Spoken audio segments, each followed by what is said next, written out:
여호와께 감사하라. 그는 선하시며 그 인자하심이 영원하미로다.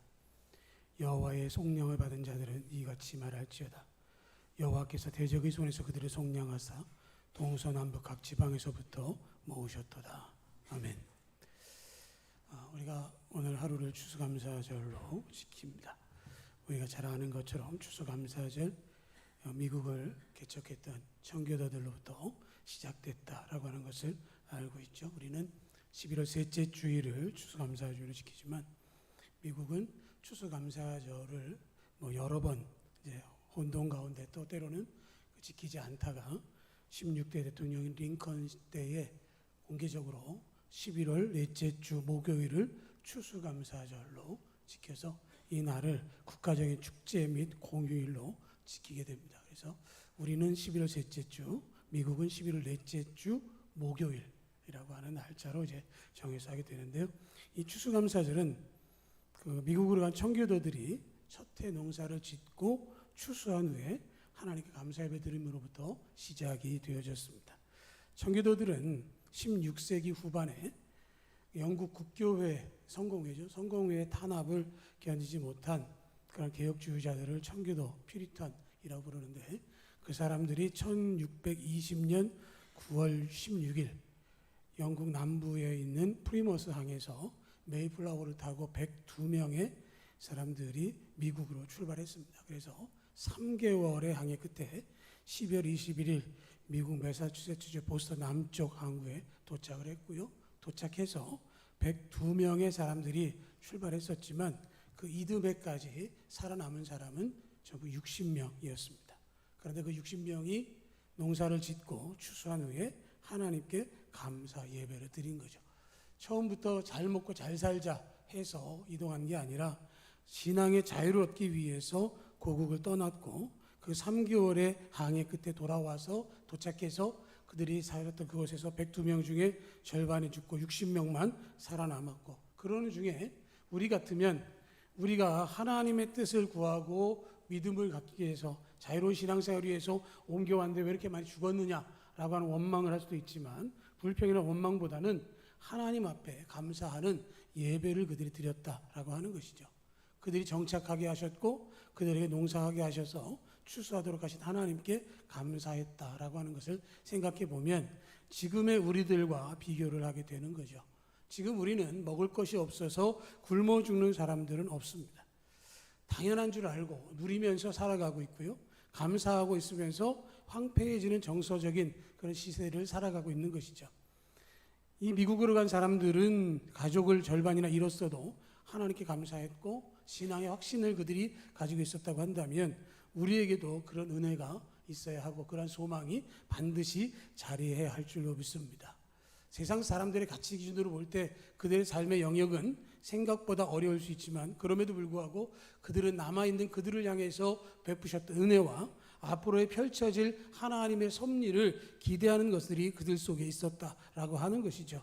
어떻게 보면 어려운 고난과 그런 위기를 만날 때 그것은 하나님의 목적과 뜻이 있습니다. 우리를 훈련시키시고 연단하셔서 하나님의 뜻에 합당한 믿음의 사람이고 하나님께서 예비하신 은혜를 부어주시기 위해서 우리에게 허락하신 일이다 생각할 수 있는 것이죠.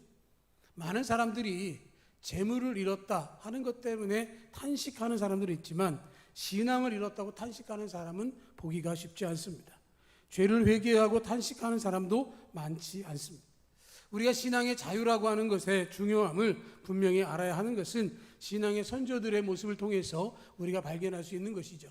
로마에 있어서 그들이 황제를 섬기지 않은 것 때문에 죽음을 당할 때에도 그들은 하나님께서 그들을 잡아주실 것에 대한 기대가 있었고요. 이 청교도들도 그들의 신앙을 위해서 떠나온 것처럼 우리들에게도 예수 그리스도 믿는 믿음 가지고 온전한 신앙으로 추수감사절이 단순한 추수의 어떤 감사 이전에 신앙의 자유를 통해 허락되신 은혜의 사실을 분명히 알고 신앙의 즐거움을 누릴 수 있는 우리가 되기를 축복합니다. 또한 그들은 추수하고 나서 그 기쁨을 함께 나누었다라고 하는 것이죠. 우리가 레위기 19장 9절로 10절을 보면 너희 땅에서 곡식을 거둘 때에 너는 밭 모퉁이까지 다 거두지 말고 내 떨어진 이삭도 줍지 말며 내 포도원의 열매를 다 따지 말고 가난한 사람과 거류민을 위하여 버려두라 하는 말씀을 하셨습니다. 추수하고 우리는 아주 싹싹 걷어들이는 걸 좋아하죠. 끝까지 털어내는 걸 참 좋아하는데 레위기에 보면 그것이 그렇게 하는 것이 아니라 함께 나눌 수 있어야 된다라는 말씀을 하는 거죠. 하나님께서 허락하신 은혜를 통해서 우리가 살아가면서 또 다른 사람들에게 나눌 수 있어야 하는 것이고, 나눔을 통해서 하나님께서 허락하신 은혜를 우리가 받았음을 잊지 않았다라고 하는 것을 떠올리게 하는 것이죠. 우리에게 허락하신 소득과 허락하신 수확을 통해서 더 많은 것을 통해서 베풀고 나눌 수 있다면 그것만으로도 하나님의 은혜요, 하나님의 사랑이 증거되어지는 모습이기 때문에 베풀고 나눌 수 있어야 할 줄로 믿습니다. 우리가 금년에는 작년과 같은 일을 하지 못하지만 기회가 주어질 때마다 베풀고 나눌 수 있는 일이 우리를 통해서 일어나고 또 그런 역사들이 있을 때 하나님께서 기뻐하실 줄 믿습니다. 잠언 11장 24절을 보면 흩어 구제하여도 더욱 부하게 되는 일이 있나니 과도히 아껴도 가난하게 될 뿐이니라. 구제를 좋아하는 자는 풍족하여질 것이요 남을 윤택하게 하는 자는 자기도 윤택하여지리라 하는 말씀이 있습니다. 우리식으로 하는 속된 말에 따르면 아끼면 뭐가 되죠? 차마 얘기하기 어렵지만 아끼면 그게 됩니다. 그렇죠? 그런데 흩어서 구제하고 베풀면 풍족하다라고 얘기를 하는 것이죠. 제가 몇 주 전에도 유다인의 가치를 말씀드렸는데, 유대인들이 진짜 부자를 평가할 때 소유를 가지고 평가하는 게 아니라 그 사람이 얼마만큼 베풀고 나누었느냐, 기부의 수준에 따라서 부자라고 평가한다라고 얘기를 하고 있는데요. 흩어서 구제하여도 베푸는 사람의 풍족함은 바로 거기에 있는 것이고, 그들은 그 가치를 그대로 누리면서 그렇게 이끌어가고 있는 삶을 보이고 있는 것이고요. 우리가 이 땅에서 베풀고 나누면 그것이 하늘나라 생명책에 기록되고 우리의 상급과 영광이 된다라고 말씀을 합니다. 구제보다 사람들의 감동을 주는 일이 없다라는 것도 우리가 기억하는 것이죠. 우리가 연예인 션이라고 하는 가수를 생각해 보면 그 사람의 노래는 생각하지 않지만 그 사람은 기부하는 사람이다 라고 이해하는 사람들이 있다고 하는 것처럼, 그 사람이 기부를 통해서 알고 있는 것처럼 베풀고 나누는 걸 통해서 진정한 그리스도인의 삶의 풍요함이 우리 가운데 있어지기를 축복합니다. 그렇게 되어지는 것은 심는 대로 거두고 뿌린 대로 거두는 것과 같은 것이죠. 열심히 심고 뿌리는 데 따라서 거두게 되어집니다.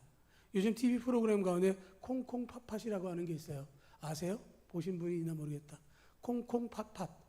콩 심은데 콩 나고 팥 심은데 팥 난다. 예, 줄임말입니다. 연예인 4명인가 5명이 땅을 빌려서 거기에 농사를 지어요.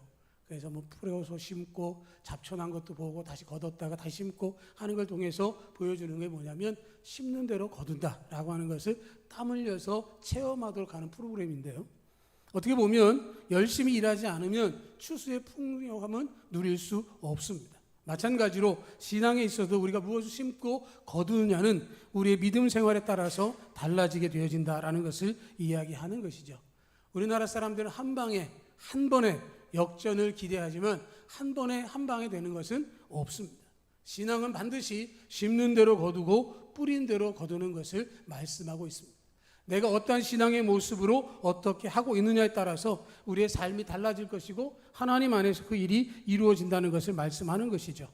뿌린 대로 거두고 심는 대로 거두는 것처럼 우리가 불의를 심으면 악을 거두는 것이고 선을 심으면 하나님의 은혜를 거두게 되어지는 것이고요. 하나님께서 우리에게 말씀하신 그대로 심고 거두는 은혜, 추수의 법칙을 깨달아서 삶에서 이루어가는 우리가 되기를 축복합니다. 사람들은 심는 것을 두려워하거나 또 심는 것을 귀찮아하지만 그러나 심는 것을 통해서 반드시 열매를 거둘 수 있게 되어지는 것이죠. 우리가 농사 짓는 일을 생각해 보면 그 일이 단순하지 않은 것을 압니다. 우리나라가 1960년대만 해도 농사 짓는 것이 가장 많고 흔한 일이었지만 이제는 그렇지 않고요. 농사 짓는 것을 애물단지처럼 생각합니다. 그러나 그렇게 하지 않으면 우리가 먹고 사는 일이 해결되지 않은 사실을 알고 있는 것처럼 심고 거두는 삶이 우리 가운데서 반드시 있어지고 우리를 통해서 그 열매가 풍성하게 맺혀질 수 있기를 소망합니다. 우리가 추수감사절을 지나면서 다시금 생각해 볼 것은 정말 신앙의 자유를 찾아갔던 이 청교도들처럼 하나님 앞에 예배하는 일을 멈추지 않고 하나님께 예배하는 것에서 출발해서 은혜 가운데서 살아갈 수 있는 우리가 되길 원하고요. 추수한 것을 통해서 베풀고 나누고 또 우리가 심는 대로 거둔다는 사실을 기억해서 하나님 앞에서 믿음으로 심고 주님의 은혜의 풍성한 열매를 거둠을 통해서 베풀고 나누는 감사의 은혜를 기억하는 우리 모두가 되기를 주님의 이름으로 축복합니다. 아멘.